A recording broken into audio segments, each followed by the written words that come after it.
¿qué tal? Bienvenidos a este nuevo episodio de Filosofía aplicada a la vida cotidiana. Mi nombre es Aralia Valdés y es un placer estar con ustedes. El día de hoy vamos a platicar sobre un tema un poco complicado, un tema muy cotidiano, a todos nos afecta en nuestra vida diaria, pero detenernos a pensar al respecto es difícil. El amor. ¿Qué es el amor? El otro día me preguntó una amiga, bueno, oye, ¿tú que eres filósofa y piensan en ese tipo de cosas raras? ¿Qué es el amor? Dime qué es el amor, defíneme qué es el amor. Bueno, me metió en un problema fuerte. Así que bueno, pues vamos a tratar de darle respuesta a esa pregunta. ¿Qué es el amor? Hace unos meses yo estaba dando clases en secundaria y a mis alumnos de primero, tendrán 11, 12 años más o menos, de primero de secundaria les preguntaba yo, ¿para ustedes qué es el amor, chicos? Y entonces, bueno, me empezaron a dar una serie de definiciones más o menos comunes, respuestas que podemos escuchar en la tele, cosas comunes, digamos. Me decían algo así como, pues el amor es un sentimiento bello, mágico y maravilloso, el amor es lo que sientes por tu pareja o por tu esposo, esposa, el amor también lo puedes sentir por tus papás, en fin, estaban un poco hechos bolas con todos los tipos de amor, etc. Entonces les pedí de tarea que fueran a preguntarle a todos los adultos que tienen a su alrededor, ya sean sus padres, madres, abuelos, vecinos, primos, en fin, quienes fueran mayores que ellos y tuvieran algo de experiencia en el amor, que les preguntaran qué es el amor y que anotaran esas respuestas en su cuaderno y me las trajeran. Y bueno, pues revisando las respuestas que me dieron mis alumnos, encontramos, digamos, como 3 cosas en común en las respuestas o 3 respuestas comunes. La primera respuesta que vamos a mencionar acá dice, el amor es una emoción que irrumpe, nos embarga y nos hace sentir vivos. Es decir, el amor es una emoción que nos arrebata. Pensemos rápidamente en qué implica que el amor sea algo que irrumpe, que nos embargue, que nos arrebate. De primera instancia, implica que el amor es una emoción externa que viene de fuera, de nosotros, o sea, nosotros no la generamos, sino es algo que nos avasalla, que nos viene del mundo. Y esto quiere decir que tampoco está en nuestro control. Es decir, esta primera idea del amor nos daría la fórmula de que el amor es algo que está fuera de nuestro control. La segunda respuesta que encontré, que es como la más común, es algo que diría algo así como, el amor es un sentimiento supremo, es el sentimiento más importante y más grande que podemos experimentar en la vida. Y pensando rápidamente sobre esta frase, podríamos decir que esto quiere decir que no hay ningún sentimiento más importante que el amor para nuestra sociedad, cosa que se puede poner fácilmente en duda, ¿no? Podríamos pensar, por ejemplo, si yo puedo amar a mi pareja, pues está muy bien, yo la amo y tengo el sentimiento más grande del mundo, pero eso no quiere decir que por el hecho de que yo ame a mi pareja, no odie al resto de las personas y no me dedique a hacerle la vida imposible a las otras personas. Entonces el amor, pues no sé si sea el sentimiento más grande o más intenso que podamos experimentar como humanidad o el más importante tan siquiera, ¿no? Y la tercera respuesta que obtuve de estos chiquillos dice algo así como, el amor es único, solo te llega una vez en la vida y es algo que no hay que dejar pasar, hay que estar atentos para cuando nos llegue el amor. Y si observamos bien esta tercera respuesta, pues se relaciona bastante con las 2 anteriores. Esta tercera respuesta implica que lo mismo, el amor es algo que viene de afuera, que no controlamos nosotros, que no generamos nosotros mismos, es algo que se da, casi un accidente en la vida. Y en segundo término, es lo más importante que te puede pasar en la vida. Esto nos deja pensando, el amor en nuestra sociedad occidental es algo mágico, que es único e irrepetible, que no está en nuestras manos y viene de afuera. Es decir, hay un chispazo, hay un flechazo, no olvidemos a Cupido. Si observamos estas respuestas, lo importante o lo interesante de preguntar es, bueno, ¿por qué nos dan estas respuestas? ¿Por qué niños de 11 o 12 años tienen estas ideas en la mente? ¿Por qué los adultos que están alrededor de estos niños tienen estas ideas en la mente? ¿Qué ideas están detrás de nuestro concepto de amor, que son las que nos permiten como sociedad pensar de una cierta manera el amor como tal?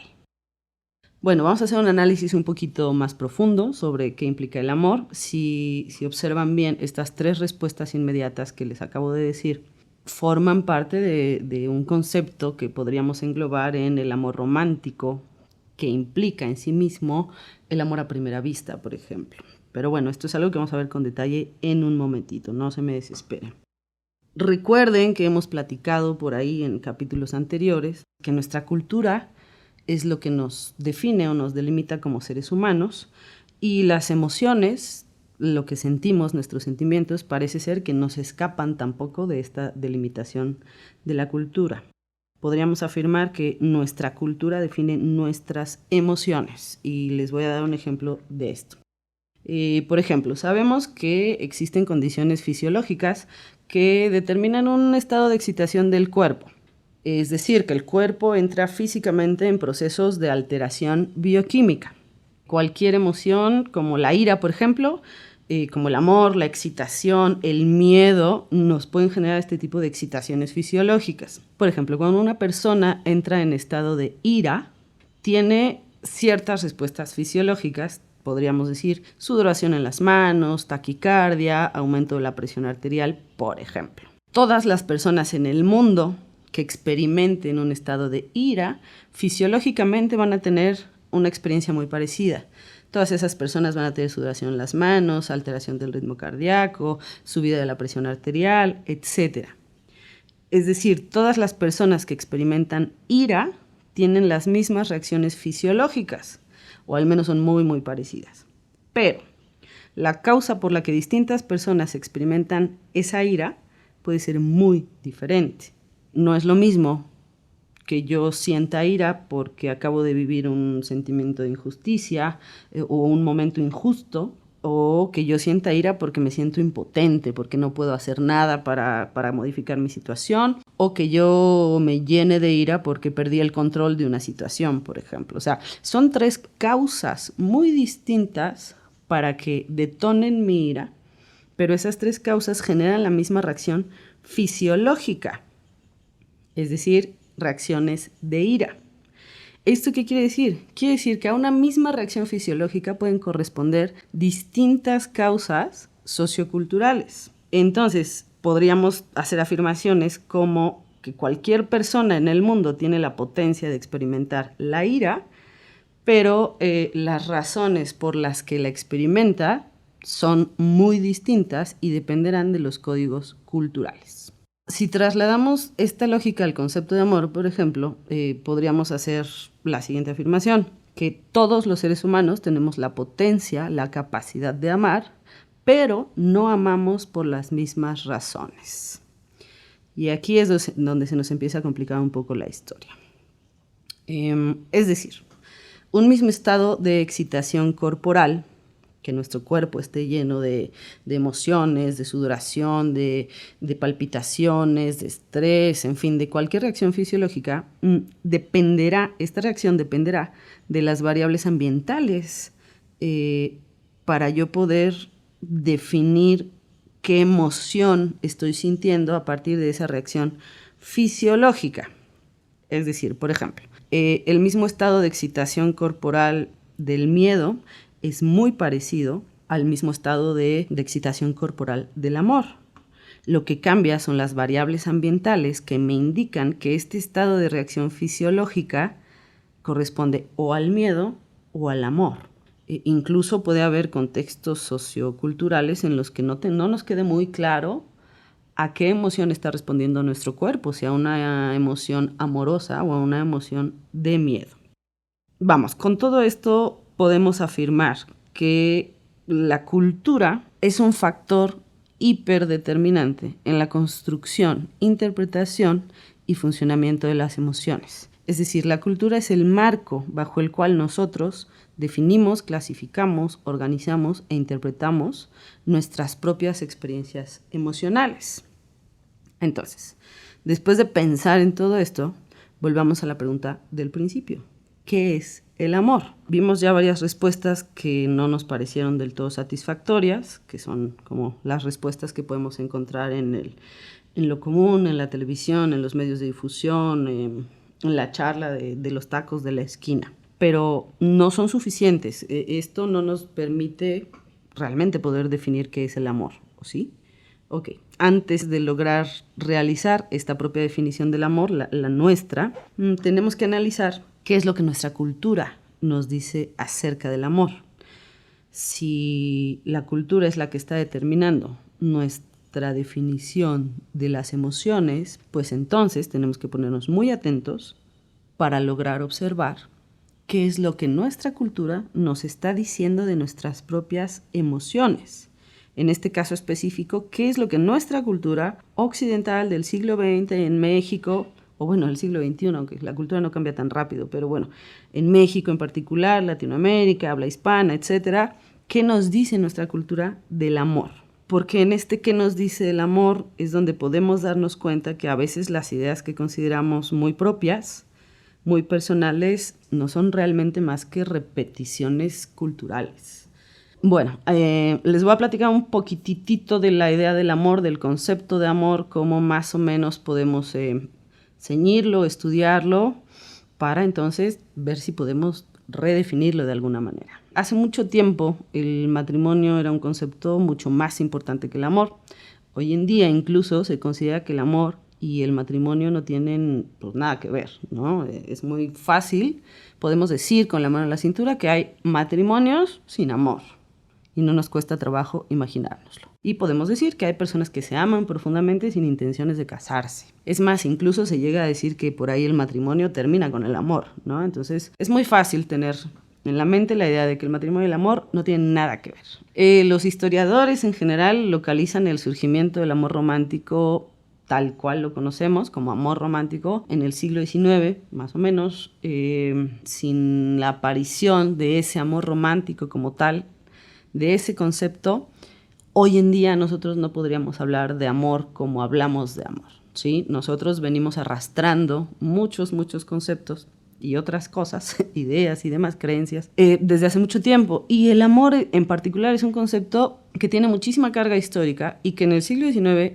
la sociedad da un giro tan importante que formula la nueva categoría del amor romántico. Y esta nueva categoría del amor romántico es una categoría tan importante socialmente que comienza a delimitar o a afectar en distintas esferas de la vida pública. Vamos a profundizar un poquito en eso. La primera pregunta que yo haría es, ¿qué es lo que cambió en el siglo XIX para que se pudiera hablar del amor romántico como tal? La respuesta simplificada, porque es una respuesta realmente muy compleja, pero se los voy a decir de manera muy simple. Lo que cambió en el siglo XIX son los medios de producción, la industrialización, ¿no? Recuerden ustedes todo este proceso de la revolución industrial es la que nos permite generar un sistema económico sólido que se llama capitalismo, que crece. Así que hoy está en crisis, pero hasta el momento nos hemos desarrollado bajo ese sistema. Entonces, al cambiar los medios de producción, se modifican nuestras relaciones de intercambio. Es decir, la manera en la que nosotros como personitas intercambiamos cosas con otras personas, sin importar qué sea. Si sean bienes, si sean servicios, si sean afectividades, si sean emociones, no importa. Entonces, lo importante del siglo XIX es que el cambio de los medios de producción, o sea, este proceso de industrialización, provoca un cambio en la forma en la que nos relacionamos. Es decir, que intercambiamos al relacionarnos con otras personas. Y estas nuevas formas de intercambio son formas de compra-venta que se impregnan en casi todos los aspectos sociales de nuestra vida. Desde el siglo XIX, el proceso de compra-venta se extiende más allá de lo mercantil y se introduce de manera íntima en todos los ámbitos de nuestra vida privada, por decirlo de alguna manera, o de nuestra vida cotidiana. De este modo, la idea del amor queda atravesada por las esferas de las prácticas culturales, económicas y políticas. De esta forma, el amor romántico como tal se encaja en un marco cultural. Y entonces, hoy en día, nos encontramos con un montón de individuos que intentan manejar y controlar sus emociones para que éstas cumplan con las normas culturales. Es decir, ¿cuántas veces no nos hemos detenido como individuos tratando de ver qué estamos sintiendo e inmediatamente lo bloqueamos o decimos, no, es que esto está mal que yo lo sienta, porque debe ser de esta otra forma. A mí la sociedad me ha indicado que debe ser de esta otra manera. O está muy mal que yo no sienta celos de mi pareja, o sea, estoy enferma, quiere decir que de verdad no amo a mi pareja. O sea, ¿cuál es mi problema? ¿Por qué no me dan celos? Cuando yo me detengo a hacerme esa pregunta, lo que estoy haciendo es cuestionando por qué mis emociones no entran en la norma cultural de lo emocional, en lo convencional.